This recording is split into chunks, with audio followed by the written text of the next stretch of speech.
उम, बहुत अच्छा इंट्रोडक्शन देने के लिए और इतना अच्छा प्रोग्राम अरेंज करने के लिए। जय धन्वंतरि भगवान, हे अश्विनो भगवान। आज के इस कार्यक्रम में मेरे द्वारा श्रेष्ठ आयुर्वेद का जो पठन बोलना है वो मैं बोल सकूं, आपका आशीर्वाद प्रदान करें। तो हम इस सेशन की तरफ शुरुआत करते हैं। सर, जिनका हम बेसब्री से इंतजार कर रहे थे, ऐसे गुरुवर वैद्य जिनका हमें आज मार्गदर्शन मिलने वाला है। एक बहुत ही कॉमन क्वेश्चन हम सबके सामने आता है, आयुर्वेद में इमरजेंसी ट्रीटमेंट सुना है लेकिन बहुत बड़ा प्रैक्टिकल चैलेंज आता है। तो जस्ट ये मैं प्रश्न आपके सामने रखना चाहता हूँ सर, क्या आयुर्वेद में इमरजेंसी ट्रीटमेंट पॉसिबल है क्या? एकदम कठिन सवाल था, मेरे लिए भी कठिन था, लेकिन कुछ जीवन में परिवर्तन आता है और उसके आगे आगे जैसे चलता गया और ये परिवर्तन अद्भुत हुआ है। मैं थोड़ी सी मेरी लाइफ की बात करूं, 97 में मैंने आयुर्वेद चिकित्सा शुरू की। शुरू से मैंने प्रतिज्ञा ली थी कि मैं आजीवन एक भी एलोपैथी की दवाई उपयोग नहीं करूंगा। मैं प्रतिज्ञाबद्ध होता हूं और भगवान धन्वंतरि के चरणों में मैंने ये बोला था और प्रतिज्ञा ली थी और बोला यही था कि जीवन में कभी भी एलोपैथी की चिकित्सा नहीं करूंगा, एक भी दवाई नहीं दूंगा और शुद्ध आयुर्वेद से मेरी आजीविका निर्वहन करूंगा। मैं पूरे आत्मविश्वास के साथ बोलता हूं, आज तक 28 साल की मेरी लाइफ में मैंने एक भी एलोपैथी दवाई का उपयोग नहीं किया है और बहुत सारे ऐसे कठिन परिस्थितियों का सामना किया, लेकिन उस समय जो प्रतिज्ञा ली थी उसका 100% 100% मैंने निर्वहन किया है। मैं मेरी टीवी के 700 कार्यक्रम जो हुए हैं उसमें करीबन 50 बार मैं बोल चुका हूं कि अगर मेरे हाथ से लिखा हुआ एक भी एलोपैथी दवाई का प्रिस्क्रिप्शन किसी को मिल जाए तो मैं 5 लाख रुपए का इनाम दूंगा और मेरी डिग्री को फाड़ के मेडिकल फील्ड को मैं छोड़ दूंगा। आज तक मेरे हाथ से लिखा हुआ एक भी कोई एलोपैथी का प्रिस्क्रिप्शन लेके आए और इतने में जो अभी आपको दिखाऊंगा कुछ केसेस, तो वो पता चलेगा कि विदाउट एनी एलोपैथी मेडिसिन इतनी सारी कठिन परिस्थितियों का हमने सामना किया है। शुरू में तो प्रैक्टिस जो चल रही थी, लेकिन 2006 में मेरा एक्सीडेंट हुआ, मेरा लेफ्ट लेग पैरालाइज हो चुका था और 22 दिन तक पैरालाइज रहा था। उस समय 1.5 महीने मुझे पथारी में सोते हुए काम करना हुआ। उस समय मेरे जो शिष्य थे उनको मैंने बोला था कि आप सभी ग्रंथ मेरे आसपास लाइए और उस समय मेरा पढ़ना हुआ और वहीं से मेरे जीवन की परिवर्तन की शुरुआत हुई और वो परिवर्तन ऐसा रहा कि 2009 में मैंने प्राइवेट लिमिटेड कंपनी बनाई। एक वैद्य जो 15, 20, 25 लाख का काम करता था, तो सीधा 10 गुना ज्यादा साहस करके 2.5 करोड़ की एक जगह लेके सपना देखा कि वो कार्य करना है और 2010 में वो मैंने जगह परचेज की और ईश्वर की कृपा थी, शायद यही निर्णय मुझसे लेने लिया जाने वाला था और 2011 से जो परिवर्तन आया और अचानक से मेरे पास ऐसे कठिन परिस्थितियां और ऐसे केस आने शुरू हो गए और आज तक ये सिलसिला चलता रहा, बढ़ता ही रहा है। और आके इमरजेंसी की बातचीत करेंगे, क्या है वो तो जब मेरा प्रेजेंटेशन आएगा तब पता चलेगा। इसी सीरीज में हम आगे बढ़ते हैं तो एक प्रश्न और हमारे सामने आता है, सर ऐसी कौन कौन सी इमरजेंसी हैं जिनको हम आयुर्वेद के माध्यम से आयुर्वेद चिकित्सक के रूप में ठीक कर सकते हैं, या हम कहें कि जहां पे हमें एलोपैथी मेडिसिन की जरूरत नहीं पड़ेगी लेकिन हम आयुर्वेद के बेसिस पे ही इन इमरजेंसीज को ठीक कर सकते हैं, ऐसी कौन सी परिस्थितियां हो सकती हैं सर? ऐसा कौन सी परिस्थितियां नहीं है कि जहां हम काम नहीं कर सकते। मेरी लाइफ की बात करूं, आज तक मैंने करीबन ऐसा होगा कि 1000 से ज्यादा केस ऐसे देखे हैं कि जो मैंने पहली बार नाम सुना था।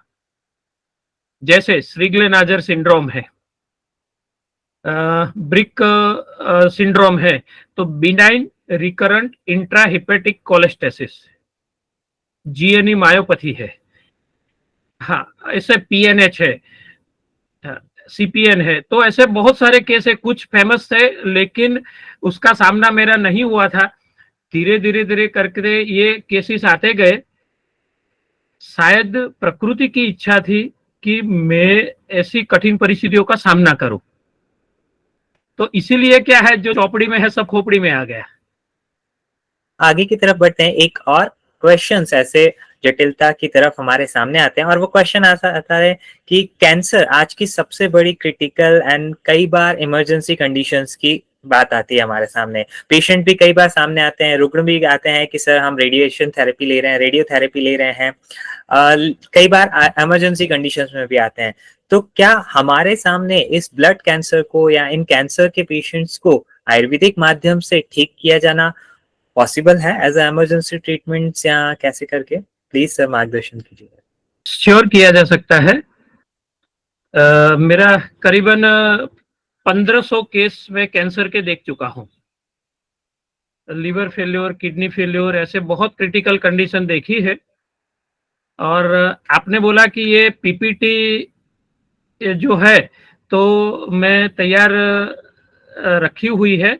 आपने जो भी केस का नाम बोलेंगे, हो सके तो मैं ट्राई करूंगा कि उसी केस का अभी मेरे खजाने से निकाल के मैं ये बोल सकूं।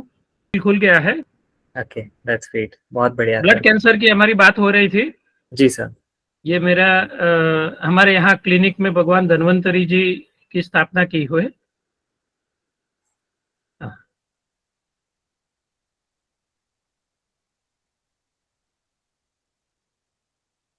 देखिए, क्रॉनिक माइलॉइड ल्यूकेमिया, हाँ उसका एक केस मैं प्रेजेंट कर रहा हूँ। हाँ हाँ, ब्लड कैंसर है, ये क्रॉनिक माइलॉइड ल्यूकेमिया का है, वेरी हाई डब्ल्यूबीसी। मेरे पास जब पेशेंट आया तो करीबन ऐसा था 42 रिपोर्ट थे और हर एक में डब्ल्यूबीसी है वो 2 लाख से ज्यादा था। अभी आपके सामने स्क्रीन पे दिख 1,92,000, दूसरा है 2,43,000, एक तीसरा है 3,14,000 और 2,07,000। तो ऐसी कंडीशन में थे, इसमें से 4 मैंने सैंपल रखे हैं। हाँ, और उसके बाद उनका जो बोन मैरो का जो एस्पिरेशन का रिपोर्ट है, क्रॉनिक माइलोप्रोलिफेरेटिव नियोप्लाज्म मॉर्फोलॉजिकली ये कंफर्म हुआ। ब्लड कैंसर बोन मैरो से जो डिटेक्ट किया जाता है उसका रिपोर्ट है, वो एविडेंस है इसका। हाँ, पेशेंट हमारे यहाँ 11 जून 2018। अभी देखिए रिपोर्ट, ये सिर्फ 7 दिन में वो पेशेंट, सब कीमोथेरेपी और दूसरी जो है थेरेपी वो चल रही थी, लेकिन फिर भी उनको रिस्पॉन्ड नहीं मिल रहा था। उसमें सिर्फ 7 दिनों में आयुर्वेद ने क्या काम करके दिखाया, 91,000 हो चुका है। आप स्क्रीन के ऊपर वो पूरा देख सकते हैं डेट के साथ में। ये देखिए अभी और आगे 92% डब्ल्यूबीसी कम हो चुके हैं, 13,900। अभी देखिए ये चमत्कार, आयुर्वेद क्या कर सकता है। लोग बोलते हैं कि क्या है ये, आयुर्वेद क्या कर सकता है। जहां एलोपैथी रुक जाता है वहां आयुर्वेद काम करता है। 72 डेज, अंदाज से 2.5 महीना, 8,300 डब्ल्यूबीसी नॉर्मल हो चुके हैं। और जून महीने का था, प्रीवियस स्लाइड में फिर से करता हूं, ये 17 अगस्त 2018। हाँ, तो 72 डेज में नॉर्मल हो चुका था। तो अगस्त के बाद सितंबर 18 उसका रिपोर्ट 9,100। उसके बाद है नवंबर 2018 9800। देखिए 2019 आ गया, फिर भी हमने वो कंट्रोल करके रखा। इसका मतलब आयुर्वेद दवाई से ब्लड कैंसर रिकरेंट नहीं हो रहा है, जैसे कीमोथेरेपी में होता है कि कुछ समय के बाद फिर से होता है। तो इसका ये प्रूफ है। ये एक बीसीआर एबीएल रेशियो है, ये जीन्स क्रोमोसोमल रिपोर्ट होता है, इसमें ये रेशियो बदल जाता है। म्यूटेट होता हुआ जो जीन्स है उसको रिप्रेजेंट करता है। वो करीबन 2 से कम होना चाहिए बीसीआर एबीएल रेशियो। वो वहां पे दिख रहा है 115 हो चुका है। हमारे यहाँ आने से पहले ये जीन्स म्यूटेट हो चुका था और इसमें मल्टीपल डब्ल्यूबीसी प्रोडक्शन होता रहे, ये परमानेंटली हो चुका था कि इसमें इरिवर्सिबल है। देखिए आयुर्वेद ने क्या काम किया, हमारी रसायन औषधियों ने 0.2%। जब भी ये सुप्राटेक लेबोरेटरी से फोन आया पेशेंट का कि सर जबरदस्त हुआ है, ये रेशियो हुआ, तो मैंने बोला कि नहीं, मुझे पैथोलॉजिस्ट से बातचीत करवाओ, और मैंने बोला कि आप ग्राफ बना के मुझे दीजिए। तो नीचे नीचे बीसीआर एबीएल ट्रेंड करके स्क्रीन के ऊपर नीचे ग्राफ दिख रहा है, वो उन्होंने करके दिया कि हाँ ये जबरदस्त। और पैथोलॉजिस्ट ने बोला कि मेरी लाइफ में मैंने पहली बार देखा है, ये आयुर्वेद कर सकता है। देखिए, और ऐसा नहीं, फिर 2019 जून, मतलब उसके बाद भी ये हम बात कर रहे थे बीसीआर एबीएल रेशियो नॉर्मल हो चुका है। उसके बाद ये जहां एलोपैथी अटक जाता है वहीं आयुर्वेद की सीमाएं शुरू होती है। इसमें ट्रीटमेंट का जो है संप्राप्ति विघटन मैंने तैयार किया है, हमने हमारे वैद्यों के लिए, कि हमारे ऊपर ऐसा कहा जाता है कि वैद्य कुछ देते नहीं है। तो देखिए आज पूरा मैंने डायरी खोल के रखी हुई है। इसमें संप्राप्ति विघटन, अधिक वर्ष पर्यंत दैनंदिन वेदना सामक औषध सेवन वृत्त, करीबन कई सालों तक वो पेशेंट का ऐसा, रुग्ण का ऐसा वृत्त था कि वो पेन किलर लेते रहते थे। तो विकृत रस एवं रक्त धातु उत्पत्ति, उत्तर धातु विकृति स्वरूप अत्याधिक विकृत मज्जा धातु। उसके बाद रक्तगत श्वेत कण अतिवृद्धि पर पूर्वक कर्क रोग उत्पत्ति।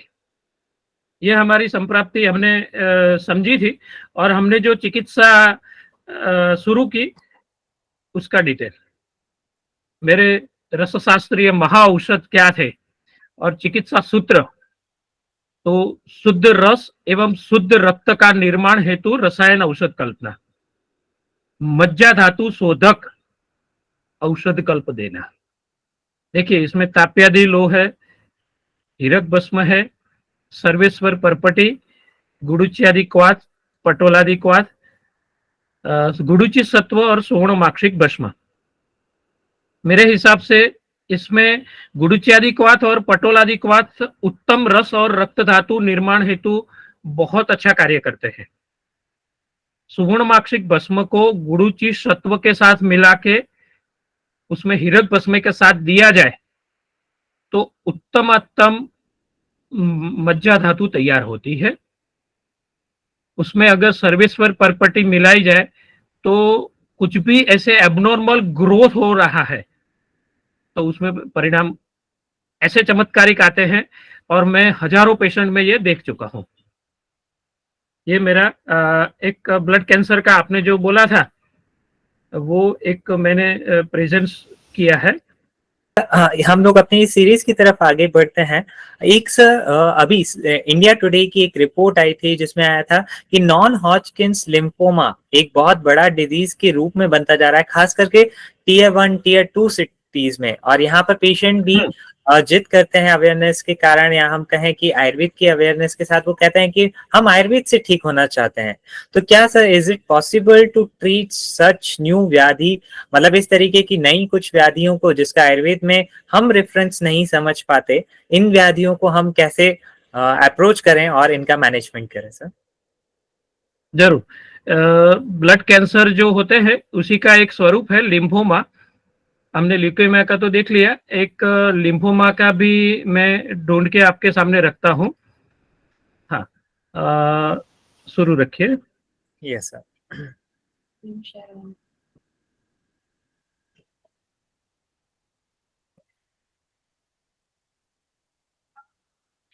कैंसर बने है ना।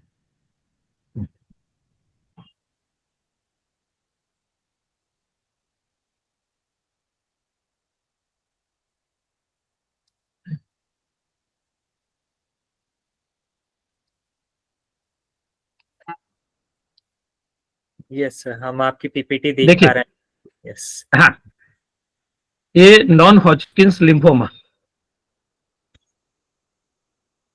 ये रितिका गोसाई 12 साल की एक बच्ची है।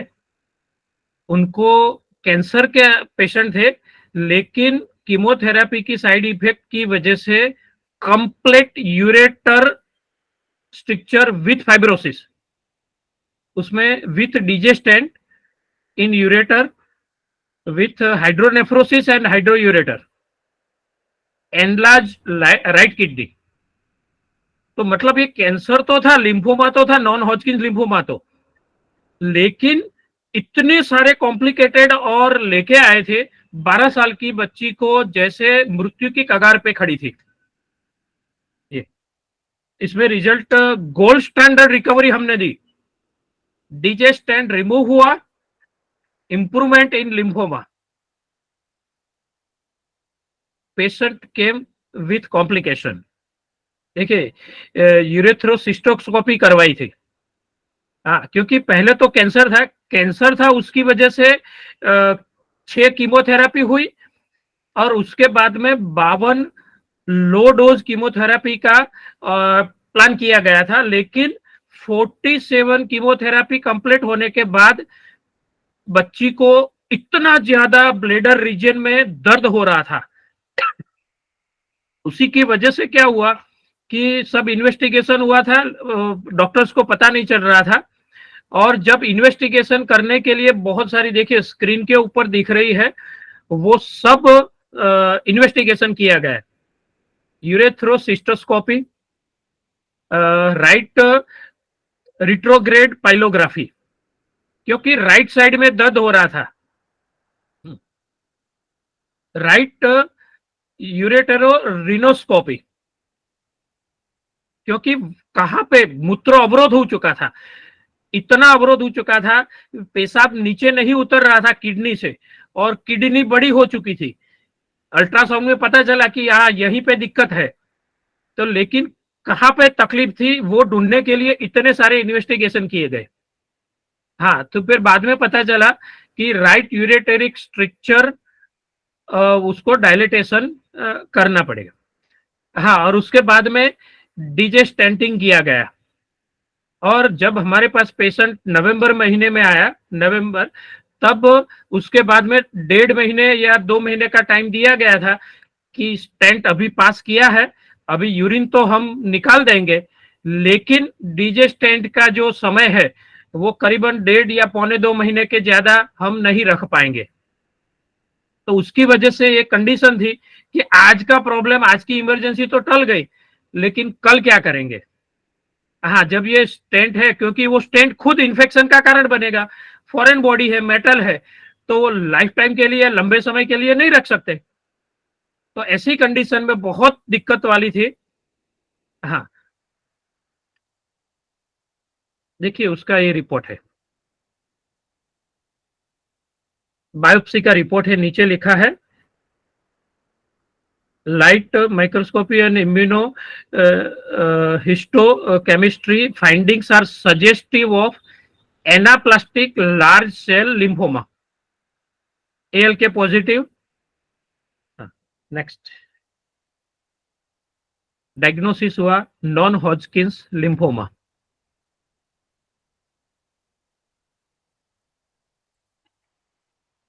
हमारे यहाँ जब ये रुग्ण आया तो ऐसी कंडीशन थी कि जो वहां पे जो गवीनी विस्फारण यंत्र, हम इसको डीजे स्टेंट बोलेंगे, क्योंकि ये गवीनी का विस्फारण क्या, राइट साइड का कंप्लीट फाइब्रोसिस हो चुका था, तो वहां पे ये नली लगाई गई थी, तो वहां कंटिन्यूअस दर्द रहता था। हाँ, सुबह सुबह में उल्टी होती थी कभी कभी। हाँ, एक आध दो रोटी बच्ची खा पाए तो खा पाए।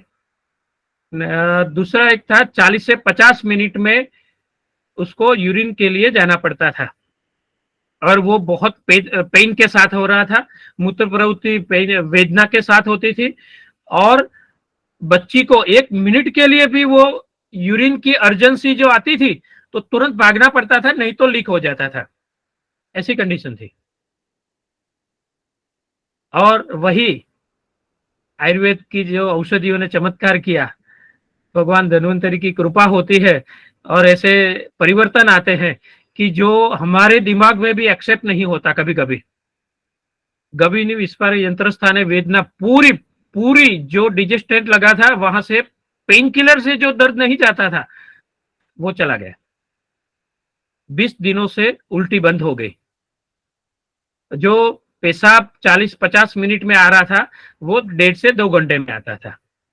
हाँ, पेन में 100% रिलीफ हो चुका था, लेकिन वेग विधारण क्षमता थी वो अभी 40% इंप्रूवमेंट हुई थी, कि 5 या 7 मिनट के लिए रोक सकती थी, उससे ज्यादा नहीं रोक पाती थी।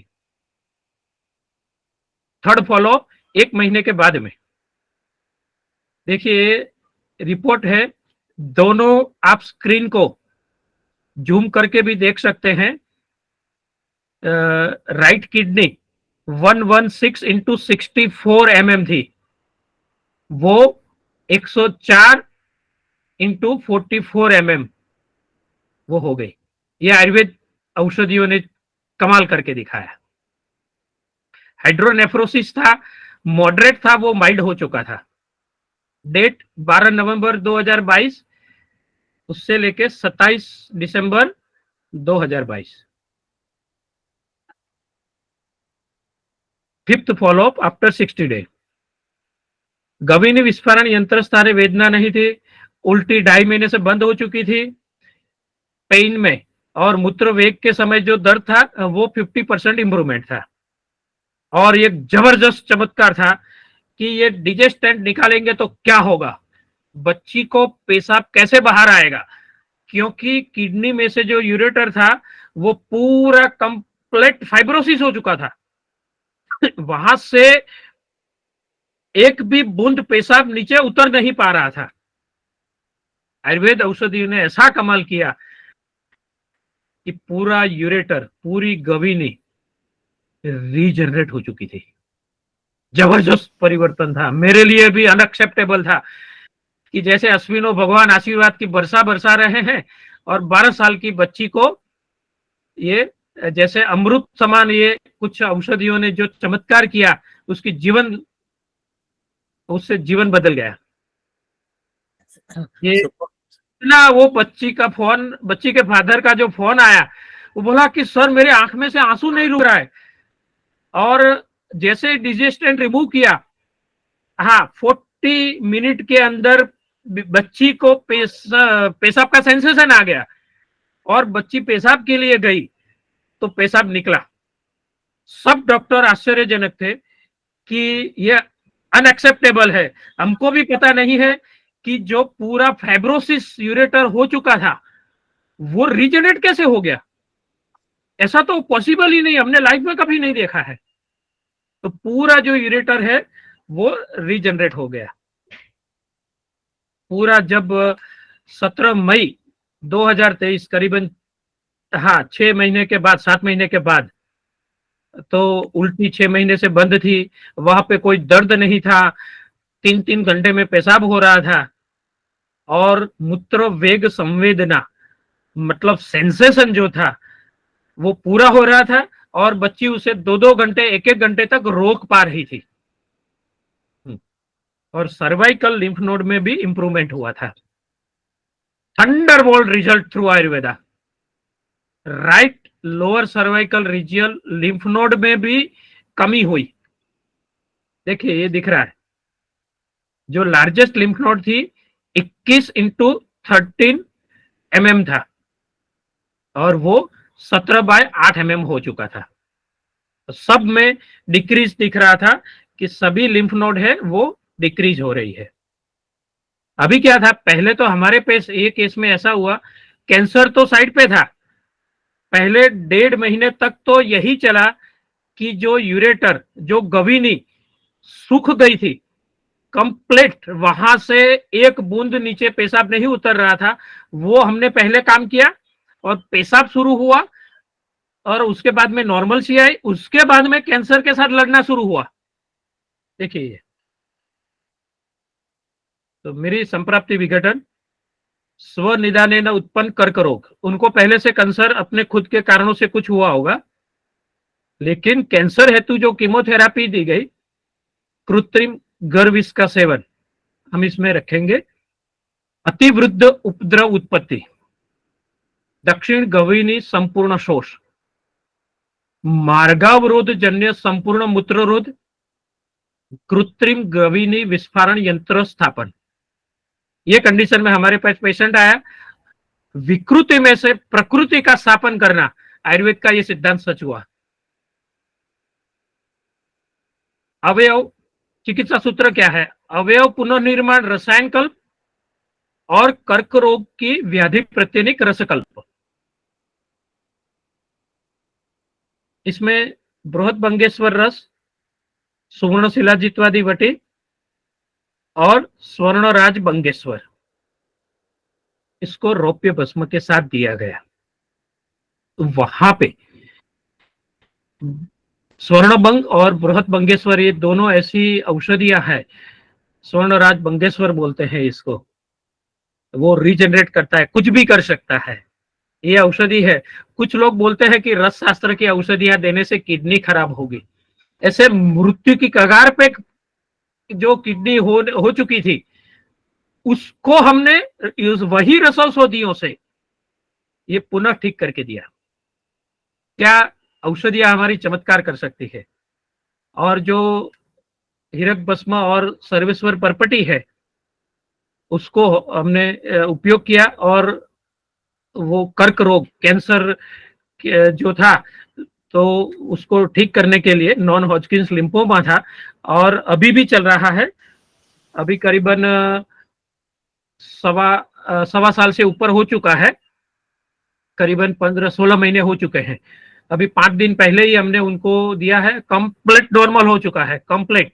और अभी इन्वेस्टिगेशन के लिए भी हमने बोला है, पूरा सिटी स्कैन और अल्ट्रासाउंड करवाएंगे और पूरा उसका रिपोर्ट है वो जो अभी हम आएगा, तो एक अभी नेक्स्ट लेक्चर के लिए वो एविडेंस बन जाएगा।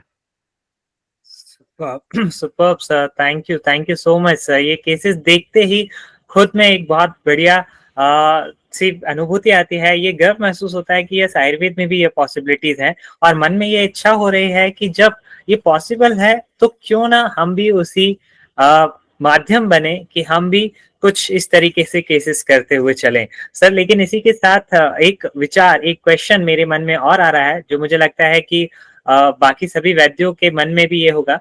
कंजेस्टिव कार्डियक फेल्योर या सीसीएफ का भी आयुर्वेदिक ट्रीटमेंट संभव है क्या? ऐसे कई सारे इमरजेंसी केसेस आते हैं कार्डियक के, तो इन सीसीएफ के केसेस में भी हम इमरजेंसी मैनेजमेंट कर सकते हैं क्या सर? प्लीज। जरूर कर सकते हैं। मेरे पास बहुत सारे ऐसे पेशेंट आते हैं कि जो एक बार जिन्होंने स्टेंट डलवा दिया है, एंजियोप्लास्टी करवा दी, बाईपास करवा ली है, और दूसरी बार भी बाईपास हो चुका, स्टेंट हो गया, तीसरी बार ब्लॉकेज हो चुका है। कुछ ऐसे पेशेंट है कि जहां आगे ऑपरेशन ही नहीं हो सकता। जैसे तो मैं एक केस दिखाने की कोशिश कर रहा हूं, उसमें कंजेस्टिव कार्डियक फेल्योर का था।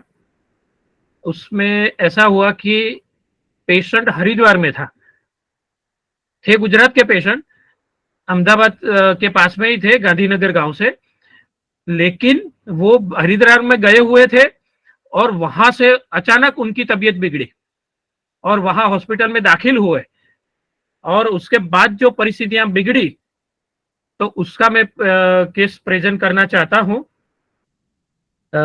मेरे पास 6000 पेशेंट का डाटा है।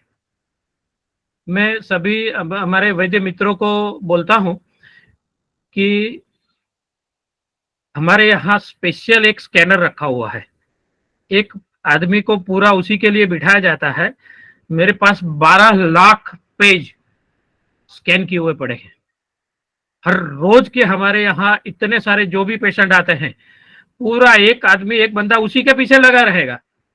हर रोज के जो कॉम्प्लिकेटेड केस आते हैं, फॉलोअप आता है, उसका काम चलता ही रहता है। 1 टेराबाइट की 2 हार्ड डिस्क फुल भरी हुई पड़ी है। Congestive cardiac failure, severe LV systolic dysfunction, grade 1 diastolic dysfunction था, cardiomegaly, miracle improvement. Patient in emergency condition consulted online from Ahmedabad to Haridwar.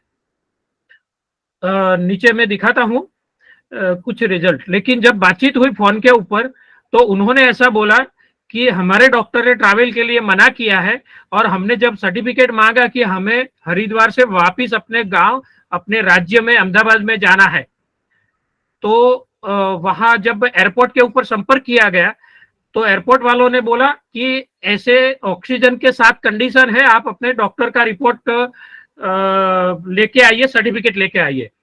तो डॉक्टर ने जो रिपोर्ट दिया था उसके हिसाब से एयरपोर्ट वालों ने मना कर दिया कि नहीं, हमारी बेइज्जती होगी, अगर रास्ते में डेथ हो गया या कुछ हो गया तो कैसे हम इसको संभालेंगे। तो वहां से वापिस आना मुश्किल था, और लाइफ सपोर्टिव सिस्टम के साथ वहां से मूव होना मुश्किल था। हमारे पास आ नहीं सकते थे। हमने यहाँ से कुछ या ऐसी दवाइयां लिख के बोली कि आप यहाँ से ले आइए, तब तक मैं फास्ट कुरियर करता हूं, और दूसरे दिन आपको जब मिले तब ये हमारी औषधि शुरू होगी। हाँ। लक्षण समुच्चय में था रथ गौरव था 4+, श्वासावरोध, वो सांस नहीं ले पा रहे थे, पूरा प्राणवायु मिल रहा था, फिर भी वो सांस नहीं ले पा रहे थे। सूखी खांसी इतनी ज्यादा थी, खड़े होके चलने की क्षमता नहीं थी। मेरे साथ मैंने बोला कि वीडियो कॉलिंग करके बातचीत करवाओ, तो एक शब्द मुंह से निकलवाना मुश्किल था। क्या हो रहा है ऐसा बोलना था, सांस फुल, ऐसी खतरनाक परिस्थिति थी। और वो रिपोर्ट में दिखता है, इतनी थकान पेशेंट को थी, और SpO2 कंटिन्यूअस ऑक्सीजन सप्लाई के बाद भी 80-81 के आसपास रहता था। ये है एंटी प्रो BNP।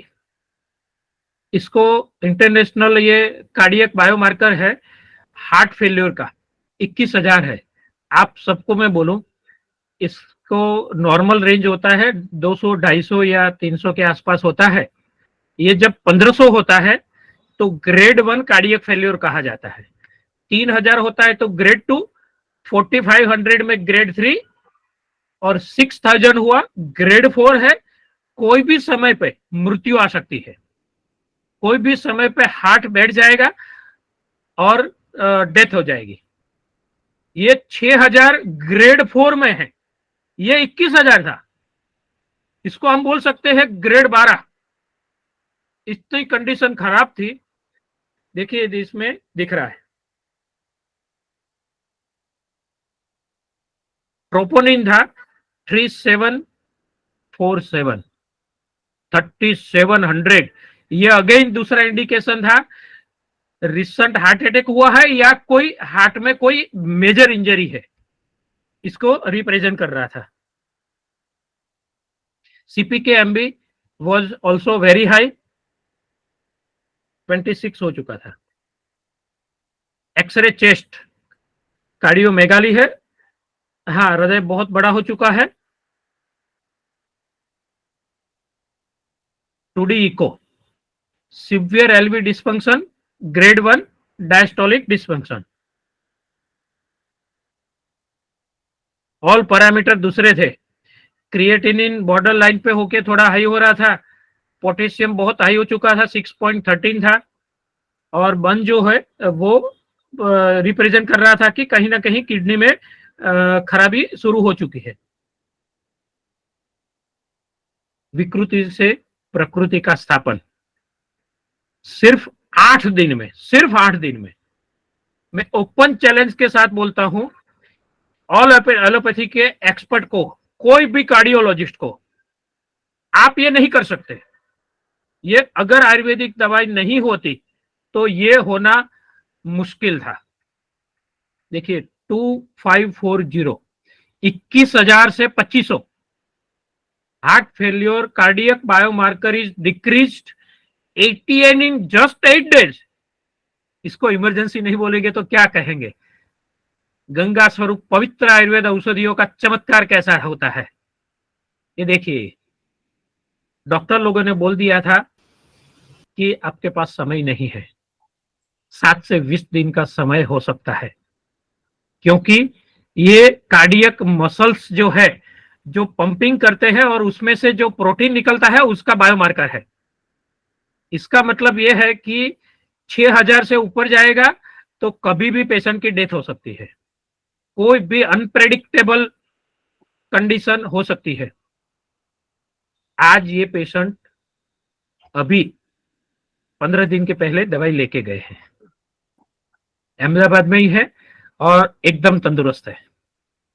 जहां पे कहा गया था कि 6 से 20 दिनों के बीच में मृत्यु हो सकती है, एयरपोर्ट वालों ने जहां बोल दिया था कि इसमें आगे कुछ नहीं हो सकता, कि हम आपको नहीं ले जा पाएंगे। Superb sir, superb. ये देखते से ही अपने मन में और हर्ष का विषय आता जा रहा है सर।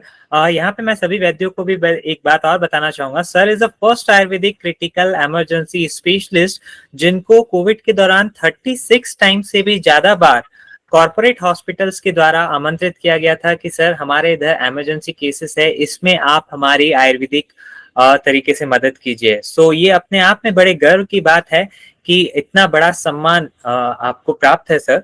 ये हमारे लिए भी गर्व की बात है कि हम आपके द्वारा इस ज्ञान को ले रहे हैं सर। सर एक और क्वेश्चन हमारे सामने आता है इस तरीके से कि भारत अभी विकसित बन रहा है, विकासशील है, विकसित बनते जा रहा है। 2047 में विकसित भारत बनने का संकल्प है। ऐसे में एक अल्कोहलिज्म और उससे होने वाले बहुत सारे दुष्परिणाम ऐसे देखने को मिल रहे हैं, जिसके कारण बहुत सारा liver damage, alcohol cirrhosis, liver cirrhosis या अल्कोहलिक लिवर डिजीजेस के कारण हमें बहुत सारी कंडीशंस देखने को मिल रही हैं। तो क्या इस तरीके के केसेस में भी हम कुछ इमरजेंसी मैनेजमेंट करते हुए आयुर्वेद के द्वारा उनको लाभ दे सकते हैं सर? जरूर दे सकते हैं। एक सिरोसिस का मैं एग्जांपल देता हूं, मैं ढूंढ के रखता हूं। अभी ये जो पेशेंट शायद मैं जो देख रहा हूँ, ढूंढ रहा हूँ, वो मिल जाए। मैं उत्तरी गुजरात में पाटन में विजिट करता हूँ हर महीने में 2 बार। वहां पे एक ग्रेड 4 का सिरोसिस का था, वो भी शायद हमारा जब ये 8 अप्रैल से शुरू होने वाला है इमरजेंसी वाला, उसमें मैं दिखाने वाला हूँ। ग्रेड 4 का था। उन्होंने, डॉक्टर ने, लिवर ट्रांसप्लांट सर्जन ने बोल दिया था कि 3 महीने है आपके पास, आप लिवर ट्रांसप्लांट करवाओ, क्योंकि हर महीने में एमोनिया बढ़ जाता था, 100-120 हो जाता था और पेशेंट अनकॉन्शियस हो जाता था और करीबन 3 से 5 दिन के लिए एडमिट होना पड़ता था। ऐसी कंडीशन में अभी रिवर्स हुआ है, और क्या ईश्वर की कृपा हुई धन्वंतरी भगवान की कि वो पेशेंट अमूल की 500 ml की 2 थैली पी रहा है एक साथ में, 1 लीटर दूध हजम कर रहा है, मैं भी नहीं हजम कर सकता, और कटोरी भर के सीरा खा रहा है। चौथे स्टेज का, 1.5 साल हो चुका है, 1.5 साल। हाँ, वो अभी हुआ है तो उसका रिपोर्ट है, सब वो बनाना बाकी है। हाँ, अभी मैं जो केस देख रहा हूं, एक अल्कोहलिक जो लिवर फेल्योर होता है ग्रेड 4 का, उसका मैं दिखाना चाहता हूं। ठीक है, grade 4 alcoholic liver disease, chronic jaundice, सिर्फ 29 साल का बच्चा था, मिरेकल इम्प्रूवमेंट। उनकी आंखें देखिए, उनका पेट देखिए। हमारा जो कामला का जो वर्णन है कामला और हलीम का, हरिद्र नेत्र वर्णता 4+, वाम दृष्टि मांद्यता, ये इसकी वजह से आंख में डैमेज हो चुका था। उदर एवं उरह प्रदेश हरिद्र वर्णयुक्त त्वचा एवं जलोदर, ऐसे 2 बार वो पानी निकलवा चुके थे। उनका पेशाब का वर्ण देखिए, एकदम रक्ताभ है पूरा अंदर। आरबीसी करीबन कभी कभी 80, 100, कभी तो 150 से ऊपर है, तो ग्रेटर देन 150, क्योंकि उसके आगे मशीन नाप नहीं सकती। इतना रक्त मूत्र में आ रहा था। देखिए उसका वर्ण कैसा है। और मुझे गाड़ी में नीचे जाना पड़ा।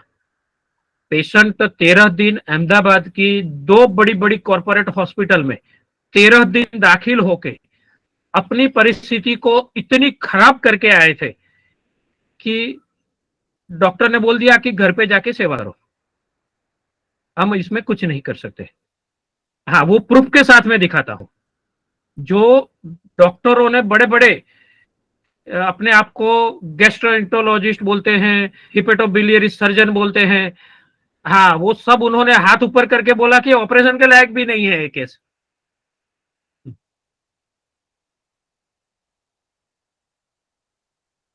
अहमदाबाद की 2 बड़ी हॉस्पिटल में पेशेंट एडमिट थे।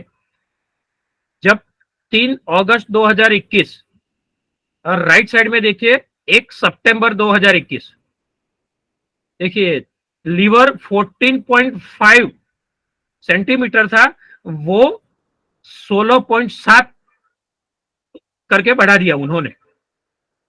हाँ, पोर्टल वेन 12 mm, स्प्लीन थी 13 सेंटीमीटर, वो 13 दिन के एडमिशन के बाद 13.4 सेंटीमीटर हो गए।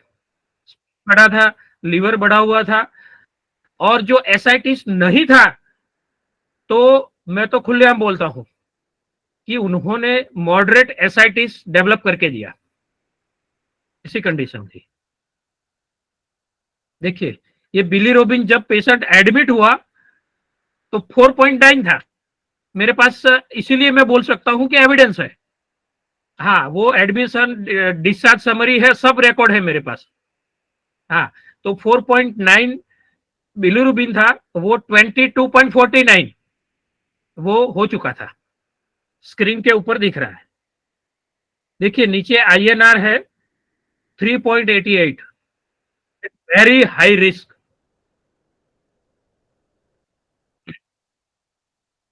देखिए उस एलोपैथी बड़ी बड़ी कॉरपोरेट हॉस्पिटल का कच्चा टीठा मैं निकाल के दे रहा हूं हर रोज का।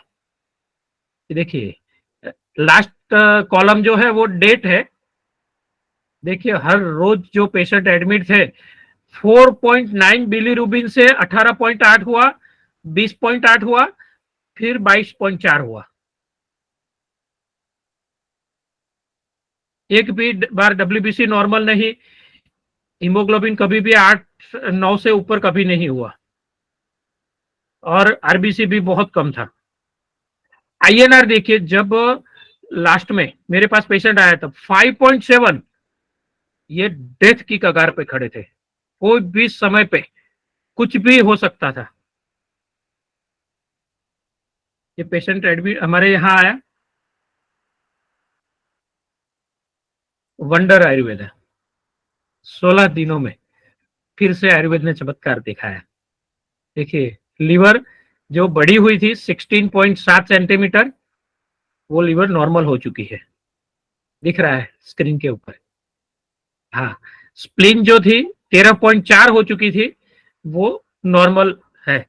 नॉर्मल इसीलिए लिखते हैं कि 10 के आसपास हो जाता है तो उसको नॉर्मल करते हैं। 16 दिनों में 13.4 से लेके नॉर्मल हो गई।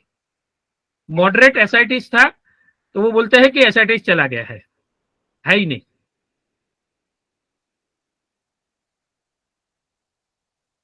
और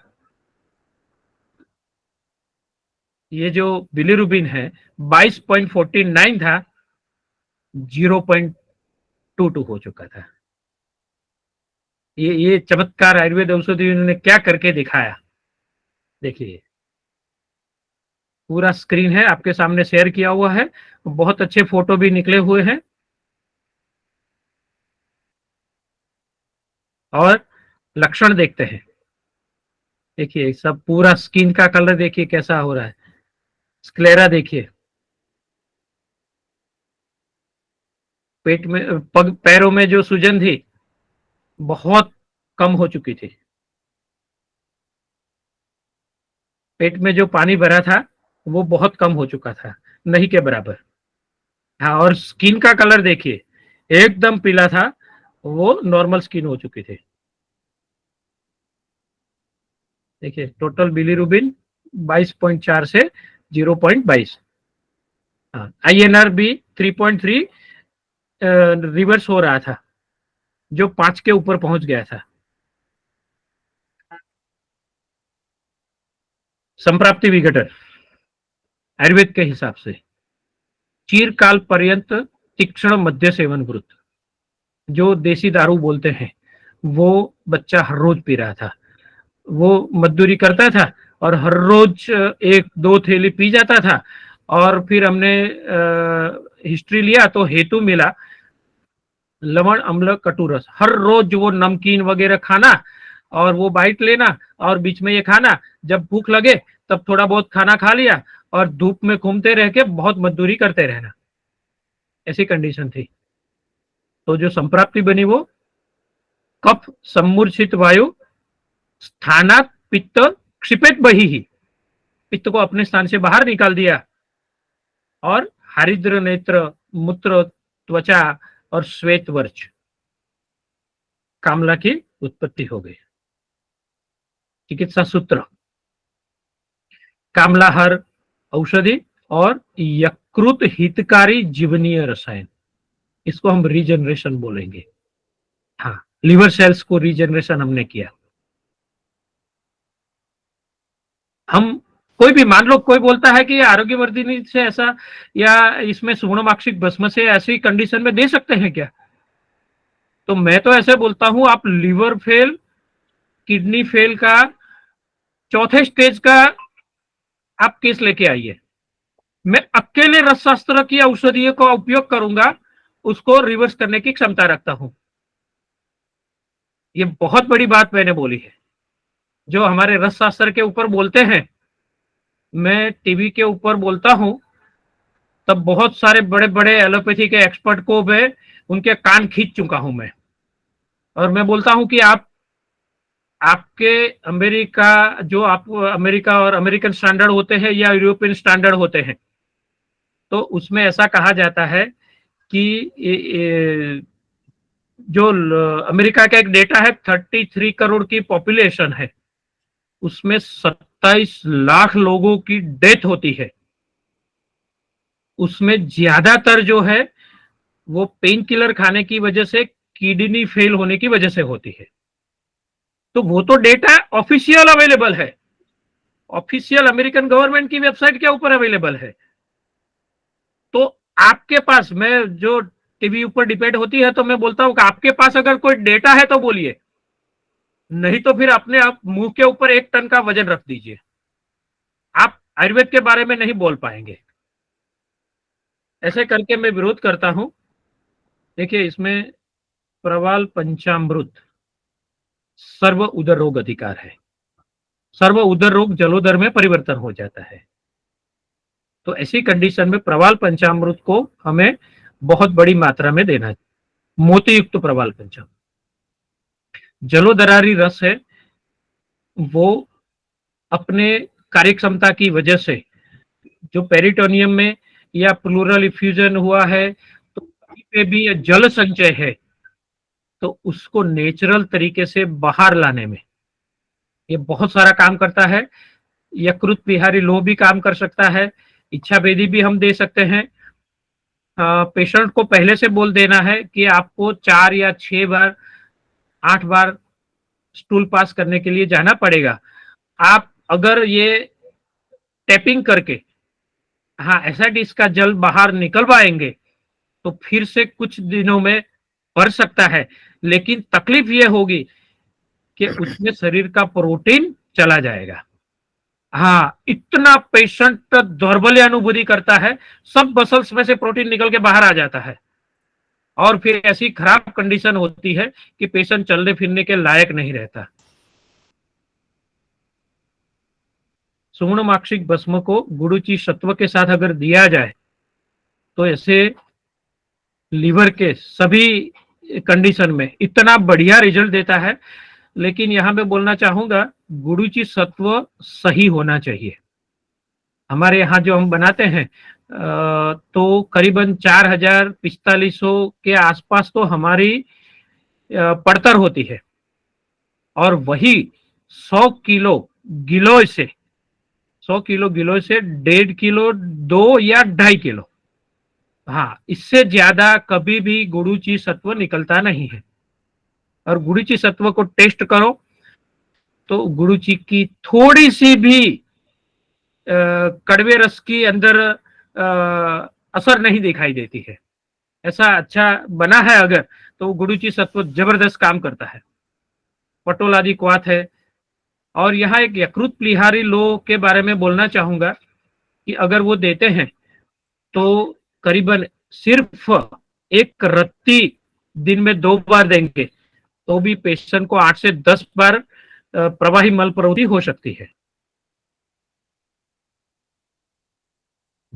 superb sir, thank you so much sir. इतने बेहतरीन एक से एक केसेस हमें देखने को यहाँ पे मिल रहे हैं सर। सर एक और बड़ा कॉमन सा लेकिन क्रिटिकल डिजीज हम सबने अपनी प्रैक्टिस में अनुभव किया है, वो है लैरेंजियल पॉलिप।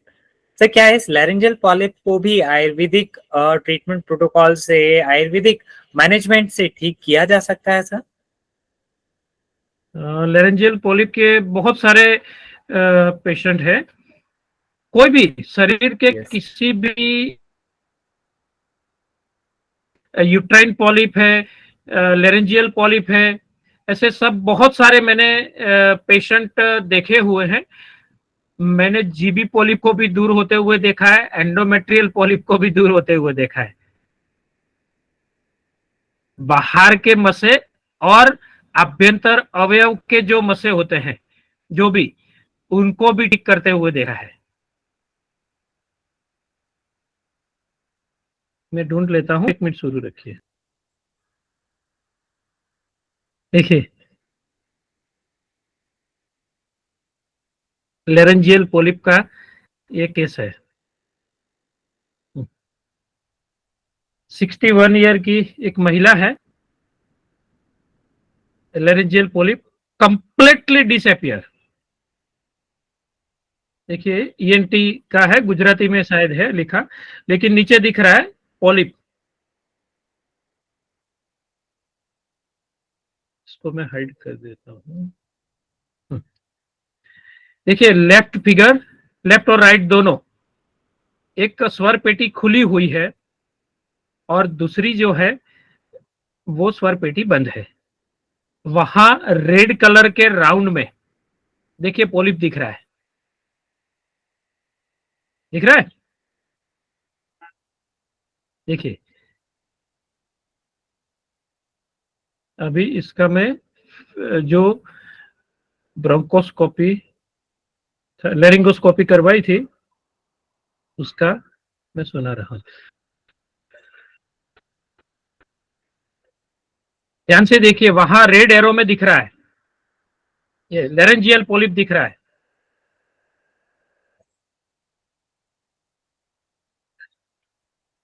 मैं एक बार फिर से दिखाता हूं।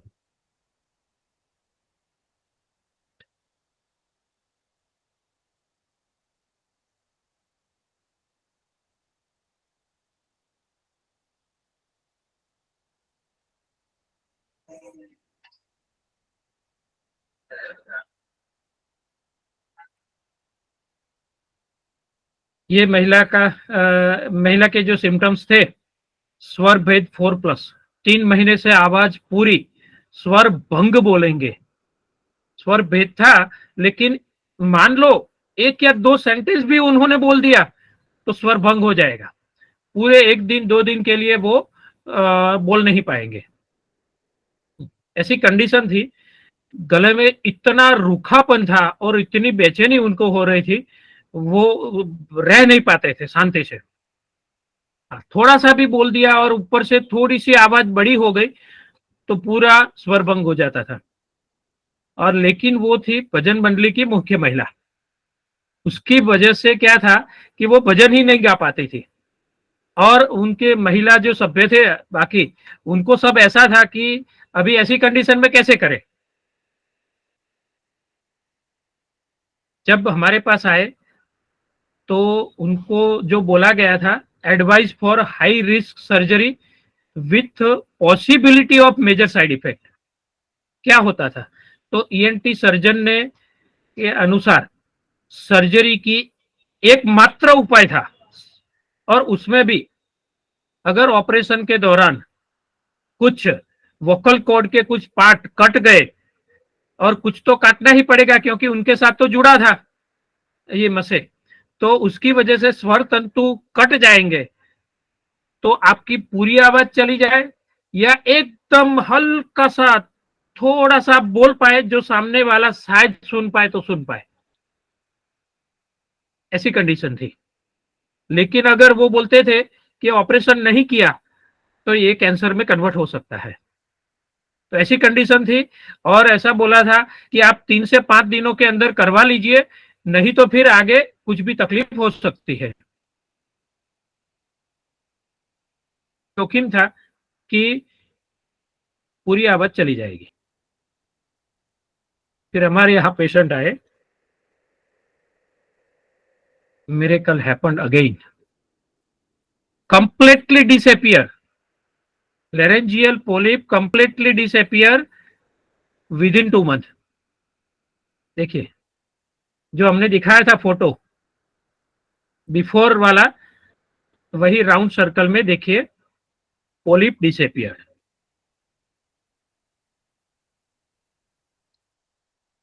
और अभी एकदम पक्का एविडेंस, कोई भी कहीं पे भी ऑपरेशन का स्कार नहीं दिख रहा है, वो जो पॉलिप था वो डिसअपियर हो चुका है।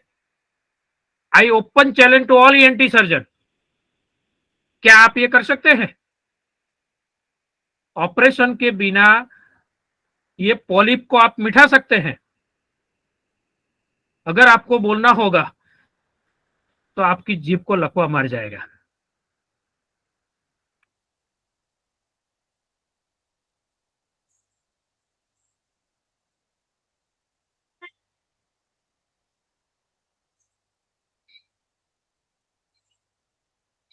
देखिए कहीं पे भी वो पॉलिप नहीं है, पूरा बैठ गया। घणू सारू, इसमें फिर से दिखाता हूं, शायद कोई गुजरात से है तो एकदम लास्ट में ईएनटी अपनी चेयर से खड़े हो जाते हैं, बोलते हैं घणू सारू कैसे हो गया ये।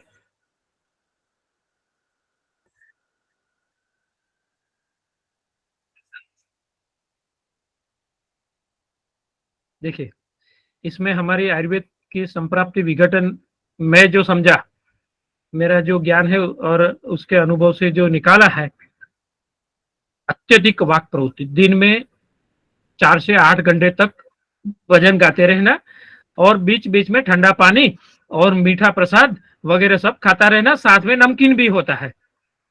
ये उनकी दिनचर्या थी, हफ्ते में 4 से 5 दिन के लिए।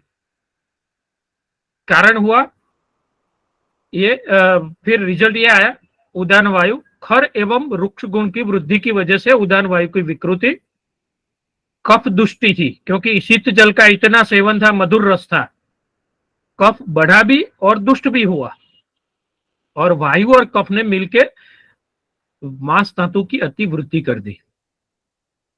फिर क्या हुआ, अतिवृद्ध वायु, कफ और मांस धातु ये सब मिलके आभ्यंतर अर्श की जो उत्पत्ति लिखी है वो हो गई।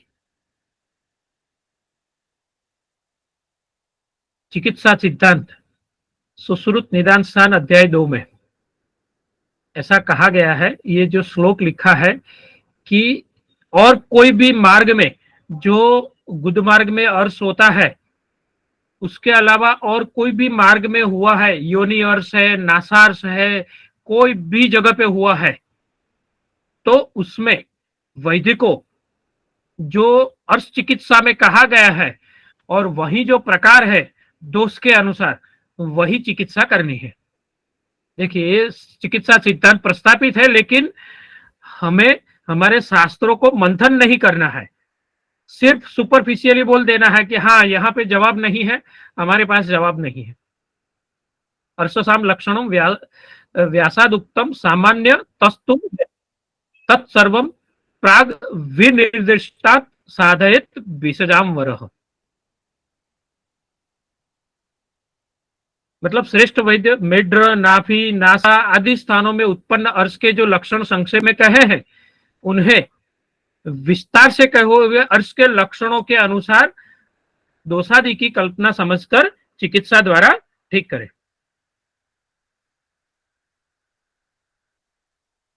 चिकित्सा कैसे करनी है? सूत्र अर्शोहर चिकित्सा, कफ को छेदन करो और वातहर औषधि साथ में देते रहना है। जैसे ये व्याधि प्रत्यनिक हो गया अर्श कुठार, और कफ कुठार है उसमें ताम्र भस्म आता है। अगर ज्यादा मात्रा में अगर दी जाती है तो आधे घंटे में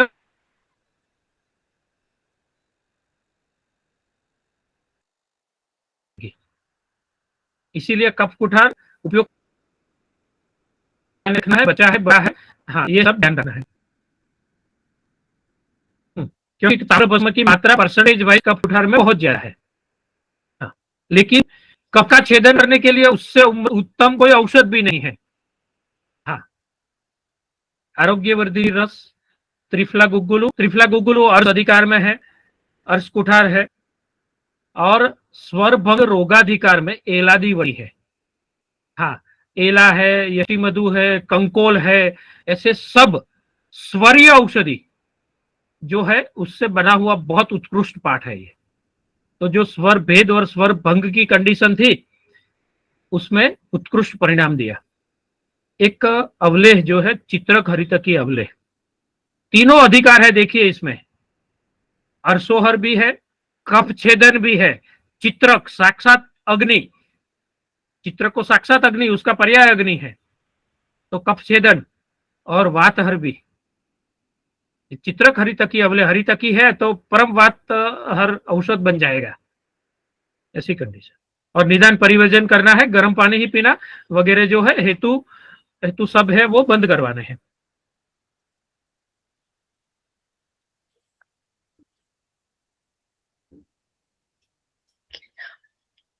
thank you sir, thank you so much. बहुत ही बेहतरीन तरीके से आपने इतने सारे जो डिफरेंट डिफरेंट केसेस हम सबके सामने रखे हैं, ये वाकई में हमें बताता है कि जो आने वाला critical and emergency management through Ayurveda course है ये हम सब लोगों के लिए बहुत ही बेहतरीन होने वाला है।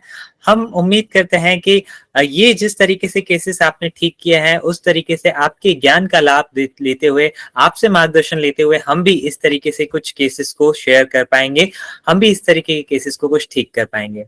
सर, हम अपने इस सेशन के लास्ट पड़ाव की तरफ बढ़ते हैं। मैं एक लास्ट क्वेश्चन आपसे पूछना चाहूंगा, डिस्कस करना चाहूंगा, फिर हम सभी वैद्यों के कुछ क्वेश्चंस लेंगे। मैं कहना चाहूंगा सर, ये लास्ट क्वेश्चन ना होकर के रिक्वेस्ट है, जो कि वैद्य आशीष अंबेडकर जी हैं नागपुर से। उनका सर ऐसा कहना है कि सर उन्होंने बीएमएस कंप्लीट की है 2015 में और वो अभी जनरल प्रैक्टिस करते हैं प्योर आयुर्वेदिक तरीके से, बट वो इस critical and emergency management through Ayurveda course में रजिस्टर नहीं कर पाए थे ड्यू टू रजिस्ट्रेशन फुल हो चुके थे 150। सो क्या अभी उनके लिए कुछ गाइडलाइंस या कुछ रास्ता है कि वो इस कोर्स को ज्वाइन कर सके या इस ज्ञान का लाभ ले सके? सो सर, ये मैं कहना चाहूंगा, ये एक रिक्वेस्ट है क्वेश्चन की ज्यादा, प्लीज सर इसका हाँ, मार्गदर्शन दीजिए। तो इसको हम अपर लिमिट बढ़ा दें। हर्षल जी है साथ में जुड़े हुए। हाँ yes sir, I think parameter आपको और उनको भी देखना है। बिल्कुल सर, तो बिल्कुल। बढ़ा दीजिए, 250 कर दीजिए। मुझे भी बहुत सारे फोन आ रहे हैं कि हमें आगे बढ़ना है, इसको बढ़ाना है। यस तो लिमिट बढ़ा दीजिए, यस, क्योंकि थैंक यू जो सर। मैं तो मेरी लाइफ का पूरा जो निचोड़ है वो देने वाला हूँ। हर रोज के इतने सारे केस होंगे और इतनी बड़ी बातें हैं, और आज आपने देखा होगा मैं 1% भी छुपाता नहीं, कुछ भी नहीं, सब कुछ देने वाला हूँ, सब कुछ। तो जो भी इच्छा रखते हैं और जो ज्ञान पिपासु है, तो उनको उनके लिए है, तो आप व्यवस्था में परिवर्तन करिए। जो भी करना होगा, तो अभी समय तो है 8 अप्रैल तक, तो आप एडजस्ट कर लेना। तो मैं तो अनुमति देता हूं कि इसको बढ़ा दीजिए। जी सर, मैंने उनको बोला था कि मैं सर से एक बार पूछ के आपको कंफर्म करता हूँ, क्योंकि क्या हुआ अचानक 100 की जगह कल 150 प्लस हमारे रजिस्ट्रेशन चले गए, तो इसलिए क्लोज करना पड़ा था वो। तो आप बढ़ा दीजिए अभी। हाँ हाँ जी सर, आज ही बढ़ अभी बोलता हूँ। सर मैं वैद्य रत्नम संदीप पटेल, राजेश जी को पहली बार सुना है, ये मेरा पहला अवसर है। मैं बोलता हूँ, लोग सुनते हैं। आज ये मेरा पहला अवसर है कि राजेश ठक्कर बोल रहा था और मैं सुन रहा था। मैं निरामय आयुर्वेदिक हॉस्पिटल सूरत गुजरात से हूँ और राजेश जी का नाम सुना है, पहली बार मैंने उनको देखा। राजेश जी जरा वापिस एक बार चेहरा दिखाइए आपका। पर ये आपका जो ये प्रोग्राम है मुझे बड़ा अच्छा लगा। इमरजेंसी ट्रीटमेंट में जो इन्होंने जो ट्रीटमेंट बताई है, मेरे ख्याल से उत्तम चिकित्सा है। ऐसे सब पेशेंट को मैं डील करता हूँ और उनकी जो चिकित्सा जो उपक्रम मेरे को बताया, मैंने आप सुना। मैं वॉकिंग करते करते भी आप बड़े इत्मीनान से आज सुन रहा था। मैं दावे के साथ कह सकता हूँ कि ऐसी चिकित्सा आयुर्वेद में है, राजेश जी के पास है। आप सब लोगों के लिए वो खुले दिल से पढ़ाएंगे जो उनकी चिकित्सा मैंने पढ़ी, और उनके हिसाब से उनमें स्पेशल चीज जो है, उनकी जो संप्राप्ति बनाने की पद्धति है ना, बड़ी यूनिक लगी मुझे। मैं सब लोगों को मेरी तरफ से शुभेच्छा देता हूं और आपका ये प्रोग्राम 100% सक्सेस हो जाएगा, ऐसी मेरी शुभकामना है। सबको मेरा धन्यवाद। धन्यवाद, धन्यवाद जी संदीप जी, बहुत अच्छा आनंद हुआ। आपका सही में अप्रिसिएशन हमें मिला, बहुत अच्छा लगा। Thank you, thank you. पर आप ऐसा काम करते रहिए, और जहां पर अगर कुछ अवसर मिलेगा तो मैं कभी अहमदाबाद आएगा तो आपसे मिलूंगा। और ये यंगस्टर जो है, जरूर पधारिए, जरूर पधारिए। पुराना बिसार जो है, शायद हर्षल को तो मैं देखा हूँ या जानता हूँ, इनको नहीं जानता हूँ। लेकिन अभी यंगस्टर को, क्या हम बुढ़े हो गए ना, तो अभी यंगस्टर के साथ रहने से यंग हो जाएंगे, ऐसा लगता है मुझे। हाँ, सही में। Thank you for your divine feedback sir, and आशीर्वाद के लिए धन्यवाद sir. Thank you, thank you, thank you. So I request, कुछ क्वेश्चंस हैं तो प्लीज रोहित सर आप कुछ पूछ रहे हैं। सर मैं वेद ठक्कर जी से पूछना चाहता हूँ। जी बताइए।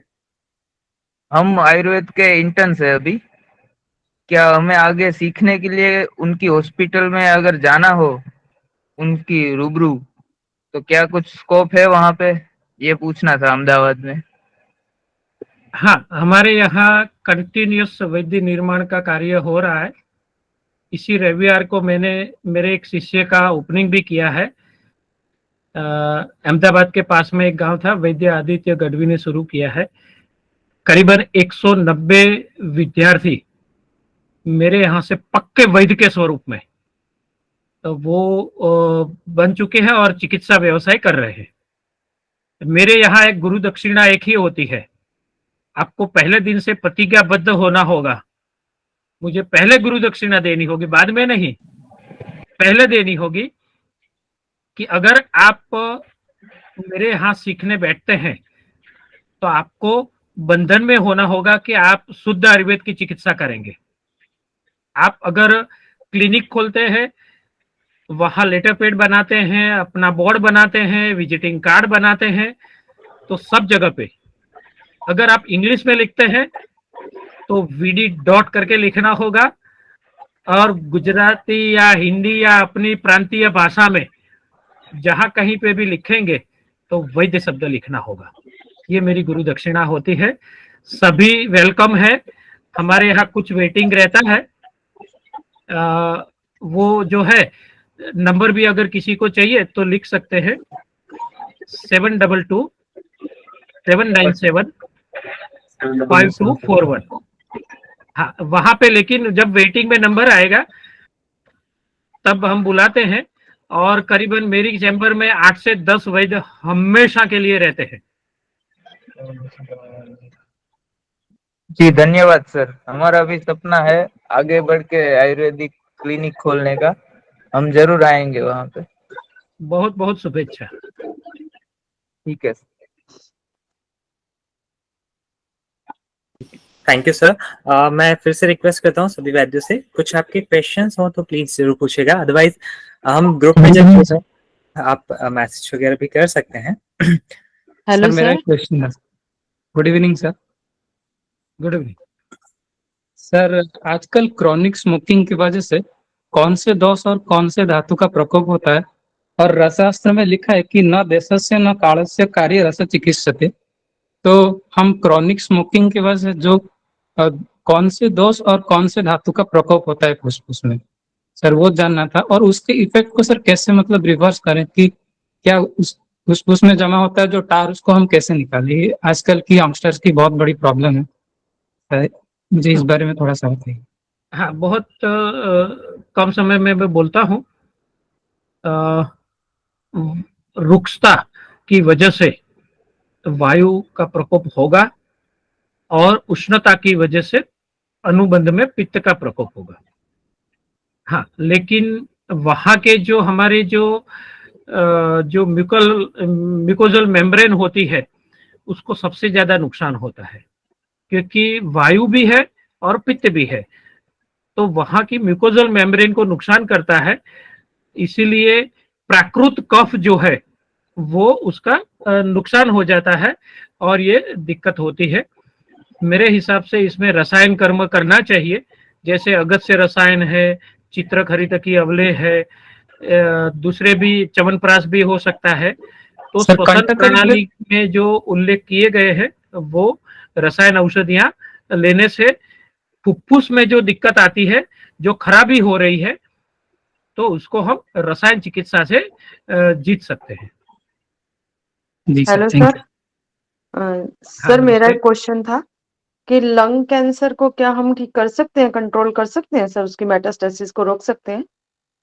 150 केस है मेरे पास। ठीक है सर। सर फिर मेरे को एक बार आपको कनेक्ट करना है, क्योंकि मेरी सिस्टर को ही है, और अभी तो हाँ, उसके बहुत सारे नेगेटिव आ ऐसे गए हैं हैं, कीमो हुई थी और जो नेगेटिव है अब लंग कैंसर में। उसका जो अभी रिसेंट हुआ है पेट सीटी भी, और प्लूरल फ्लूइड भी अच्छा लिया अच्छा था। तो मैं अब अच्छा, चाहती हूँ कि फ्लोरोफिड उसको और सब आयुर्वेद जगह दो। पे अभी पेट सिटी में नॉर्मल हो चुका है। हाँ जी सर, नॉर्मल है अब सब कुछ। Second line of okay. Chemo चला है ये, एक बार पहले पिछले साल भी हुआ था, फिर उसका 1 ईयर अच्छा गया था, लेकिन अब ब्रेन में आ गया था और थोड़ा ओमेंटम और एड्रीनल पे, तो वो सब अब ठीक अच्छा, है। लेकिन लंग तो फाइब्रोस जो मल्टीपल हुआ है, मेटास्टेसिस में उसका स्टेज कैसा है, स्टेटस नहीं कैसा अब है? ठीक है सर, वैसे पेशेंट बिल्कुल ठीक है। कीमो 6 हुई नहीं है नहीं, उसकी। लेकिन पेट सिटी में एड्रिनल ग्लैंड है, ब्रेन है, या ओमेंटम में है, तो वो सब हाँ वो रिजोल्व हो ठीक चुका है, है? ओमेंटम में भी खत्म हो चुका है, एड्रीनल में भी नहीं है, और बहुत बढ़िया। जो प्राइमरी था लंग में वो भी खत्म हो गया वैसे अब। और प्लूरल फ्लूइड उन्होंने चेक किया तो वो भी नेगेटिव है फॉर मैलिग्नेंसी। ठीक है ठीक है, तो हाँ लेकिन लेकिन हमारे अब मैं हिसाब से चाहती हूँ कि रियकरेंस नहीं हो उसकी ना, हाँ, इम्यूनोथेरेपी चल रिकरेंस रही है। को रोकने के लिए हमारी आयुर्वेद की औषधियां लेनी चाहिए। ठीक है सर। आप सर फिर हमारे मैं यहाँ आपको कब संपर्क करना, कनेक्ट कर सकती कुछ हूँ? रिपोर्ट भेजना, और हम बातचीत करके आपको पूरा जो चिकित्सा है लिखवाएंगे। नहीं ठीक है सर। सर आपका नंबर ग्रुप में है क्या? ग्रुप में होगा, नहीं तो फिर हम रख देंगे। ठीक है सर, थैंक यू। मैं आपको कल रिपोर्ट्स भेज दी, क्योंकि लेटेस्ट अभी हुई है रिपोर्ट्स लास्ट वीक की उसकी। जरूर। ठीक है sir, thank you so much sir. धन्यवाद।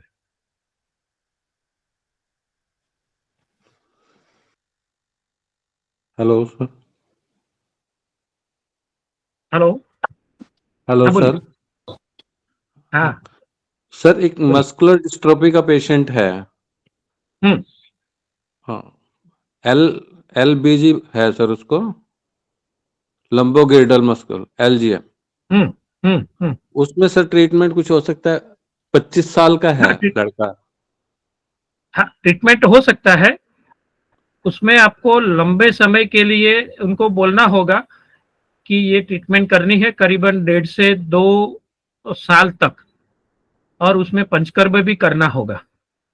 हाँ जी। हाँ, क्योंकि पंचकर्म में ज्यादातर मेरे हिसाब से अभ्यंग और उसके फॉलोअप में पत्रपिंड स्वेद या षष्टिशाली पिंड स्वेद, हाँ, वो लंबे समय के लिए बार बार करना होगा।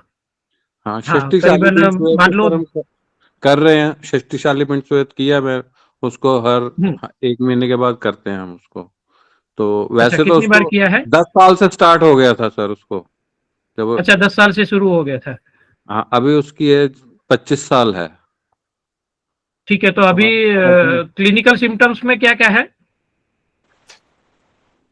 सर बस मसल्स वीक हैं, अब गेट उसका चेंज हो गया। ओके, तो और चलने में और अब बाकी सब चलने कार्यों में में? अभी धीरे धीरे और कमजोर होता जा रहा है। जैसे पहले सीढ़ियां चढ़ लेता था, अब सीढ़ियां नहीं चढ़ सकता वो।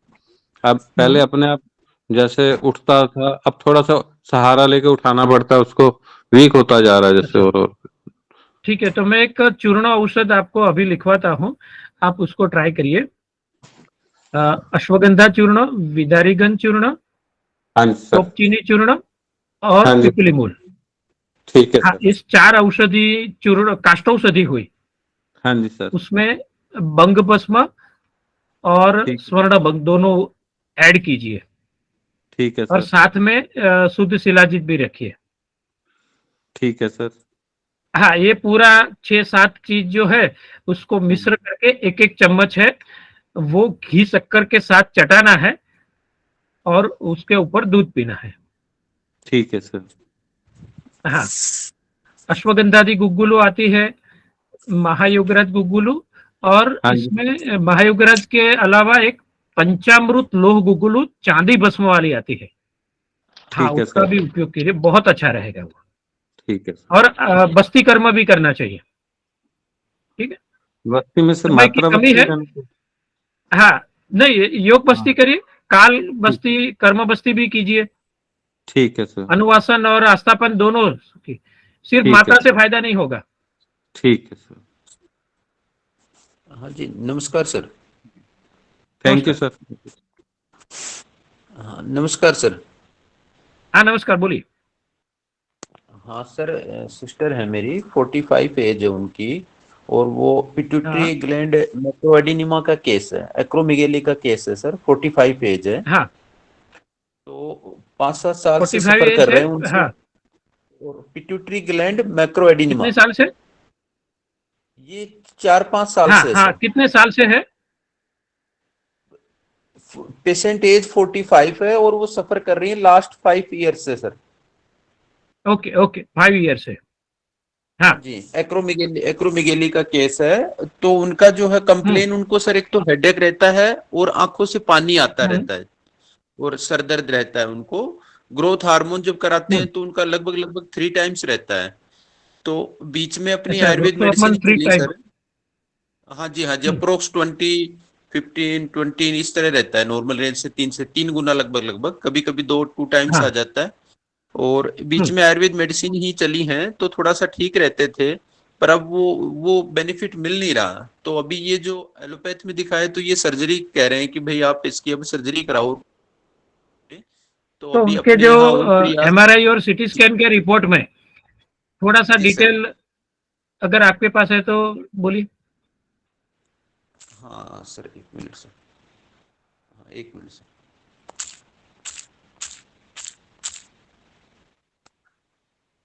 हेलो। हाँ बस sir, 1 second sir, 1 second, 1 second निकाल हाँ, लो। थोड़ा सा समय फास्ट करना। हाँ सर, मैं फिर बाद में कनेक्ट कर लूंगा। बाकी साइज सर थोड़ी सी बढ़ रही है, मोटा मोटी सी बात ये है उसमें सर। अंदाज से कितनी साइज होगी, कुछ याद है? हाँ सर, 22 क्रॉस कुछ दिया था इस तरह, 22 क्रॉस कुछ था सर। ठीक है, तो आप दवाई में अभी क्या दे रहे हैं? हाँ अभी तो सर उनका चल रहा है।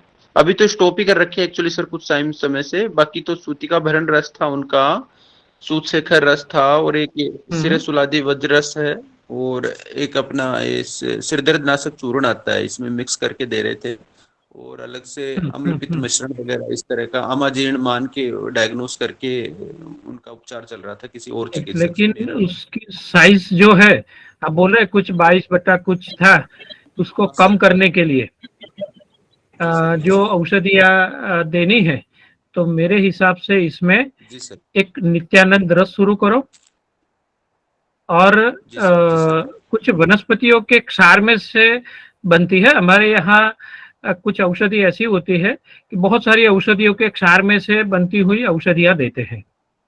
इसमें जी सर, जी अगेन सर। हीरक भस्म, सर्वेश्वर परपटी, और अगेन ये काचनर गुग्गुलू वाला योग, ये सब का भी कॉम्बिनेशन आपको जी सर। देना होगा। जी सर, जी सर। जो जो ट्यूमर के लिए, कैंसर के लिए जो आपने योग बताया था शुरुआत में हाँ सर, हाँ हाँ आज के हाँ, लेक्चर में जो वो भी हो सकता है। नित्यानंद रस भी आप साथ में चलाइए। जी सर, जी सर, जी सर। वरुण और और अभी सर्जरी अवॉइड करें। सहीजन, वरुण वरुण और सहीजन दोनों का भी कोई योग चलाइए। जी सर, जी सर, जी सर। और अभी सर्जरी सर थोड़ा सा अवॉइड रखें, अभी थोड़ा सा वेट और कर ले हाँ हाँ सर्जरी अभी थोड़ा सा हाँ, कर सकते हैं। इसमें आप करिए, रिवर्स भी हो सकता है, पूरा ये डिजोल्व हो सकता है। जी सर, जी सर। Thank you sir. ठीक है सर। सर मेरा एक प्रश्न है कि सर इमरजेंसी में पेन मैनेजमेंट बहुत ज्यादा सर दर्द खाता है सर, तो उसमें सर जो अस्थमरी के जो रोगी आते हैं तो उनमें कैसे उसका पेन मैनेज करेंगे? वैसे तो हम ऑर्पिडा स्नेह से उसको अस्थमरी वगैरह में देते हैं, लेकिन अगर सर एकदम से पेशेंट जब आता है पेन को लेके तो हमें अंग्रेजी में जाना पड़ता है, तो मैं वो अंग्रेजी दवाई नहीं चाहता हूँ कि वहाँ पे मैं चलाऊं, तो उसके कैसे हम औषधियों में कैसे जा सकते हैं सर? हाँ, लेकिन अस्थमरी में क्या होता है कि हर बार इमरजेंसी होती है ऐसा जरूरी नहीं है। जी और जी उनको, सर। पेशेंट को बोल दो कि शुरू में 1 या 2 बार या जो होता है तब पेन होगा, लेकिन हमारी दवाई जब चलती है तो वो माइक्रो लेवल में वो ब्रॉडनिंग करती है पैसेज को। तो इसीलिए क्या होता है कि 15 दिन या महीने की दवाई आपने चलाई है तो उसके बाद में इमरजेंसी नहीं होती है, इतना दर्द नहीं बढ़ता है कि जो रूटीन में पेशेंट ने आयुर्वेद दवाई नहीं नहीं ली है उस समय जो दर्द होता है इतना इमरजेंसी वाला नहीं होता है, मेरा ऐसा अनुभव है। नहीं तो सर, इसके साथ में जब आप, जब हाँ बोलिए। ऑपिडन देते हैं तब तो उतना पेन नहीं होता है, लेकिन जब पेशेंट वैसे अश्मरी के लिए जब आता है, जब उसको डायग्नोस होता है कि हाँ अश्मरी है, उसके पहले जब पेशेंट आता है उस समय जो पीड़ा हो रही होती है उसको मैनेज करने के लिए हम क्या दे सकते हैं सर? हाँ, यवक्षार दीजिए, शीतल परपटी और गोक्षुर और पाषाण भेद चूर्ण के साथ दीजिए। अगर बहुत पेन हो रहा है तो सिर्फ यवक्षार और शीतल परपटी को सादे पानी में घोल के दीजिए। Thank you sir. ओके, मैं यहाँ पे बाकी सभी वैद्यों से रिक्वेस्ट करना चाहूंगा, क्योंकि यहाँ पे हम टाइम बहुत ही एक्सीड लिमिट तक पहुंच चुके हैं, और आदरणीय सर का हमें मार्गदर्शन मिला है, हमें समय मिला है, ये हम सब लोगों के लिए बहुत अच्छी बात है। बट यहाँ पे मैं फिर से सर से निवेदन करना चाहूंगा सर, क्योंकि आपने हमें 10:15 तक का टाइम दिया था, हमने आपका 45 मिनट्स ऑलरेडी एक्सीड ले चुके हैं। तो क्या हम यहाँ पे रुके या एक क्वेश्चन और लेना है सर?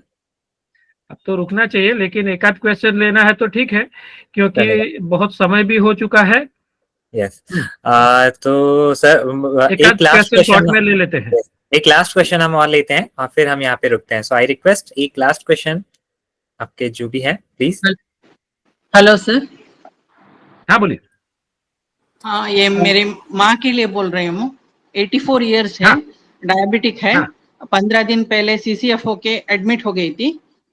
अच्छा। बाद में इंसुलिन पे है अभी, लेकिन 1-2-4 दिन से उनका RFT और LFT दोनों बिगड़ गए हैं सर। अच्छा। अभी यूरिन आउटपुट भी कम हो गया है, ऑर्गन फेलियर की तरफ जा रहे हैं। अच्छा, मल्टी ऑर्गन फेलियर की ओर जा रहे हैं। हाँ, ओके, तो उनका कर एंटी सकते प्रो हैं। बीएनपी पता है आपको? पार्डन, क्या बोले सर? एक एंटी प्रो बीएनपी एक प्रोटीन हाँ, है, वो होता सब है, ठीक हो कार्डियक गया अभी। मसल्स में से रिलीज होता है। हाँ, वो अभी 500 के आसपास में था लास्ट रिपोर्ट में, लेकिन नहीं, अभी 500 तो के आसपास होता है तो इतनी इमरजेंसी नहीं होती है। हाँ, लेकिन अभी किडनी फेल्यूर की तरफ जा रहे हैं सर। अच्छा, तो क्रिएटिनिन और वगैरह कितना आया, यूरिया वगैरह? 4.1 है, यूरिया 80 एबो हो गया है, और यूरिन अच्छा, आउटपुट भी बहुत कम हो गया है। बीपी सब अच्छा, नॉर्मल है, सोडियम पोटेशियम सब नॉर्मल है, एसजीओटी अच्छा, सोडियम एसजीपीटी पोटेशियम। सब बिगड़ गए हैं, अच्छा, ड्राउजी हैं ओके, तो बहुत। ड्राउजीनेस है, ठीक है। तो हाँ किडनी भी फंक्शन इतनी तो खराब नहीं हुई है, और आप जो बोल रहे हैं उसके हिसाब से ऐसे ये डेथ अलार्मिंग नहीं होता है। एज है, एज फैक्टर भी हाँ 84 बोला आपने। हाँ हाँ, लेकिन ऐसी कंडीशन में कुछ देना है तो मेरे हिसाब से हाँ सहस्त्रपुटी अभ्रक भस्म, हाँ हाँ, वो 1 ग्राम लेके हाँ उसके साथ में गुरुचि हाँ सत्व यवक्षार दीजिए, और उसको चूर्ण काष्ठौषधि जो लेनी है उसमें पुनर्नवा और गोक्षुर ऐड कीजिए। और जब भी मान लो कभी भी सांस रुक जाती है, ऐसा हो रहा है, तो जैसे नाइट्रोकॉन्टिन ग्रुप की दवाई होती है, सॉर्बिट्रेट वगैरह, वो जो जीभ के नीचे रखते हैं एलोपैथी में, तो हमारी जो ये अभ्रक है उसको भी आप उस समय पे जीभ के नीचे रखिए, उस समय कुछ क्षणों में। हाँ, जो अगर हार्ट बीट में चेंजेस आ रहा है और एकदम वो खराब परिस्थिति हो रही है, उसको आप मैनेज कर पाएंगे, कुछ सेकंड में रिजल्ट आएगा।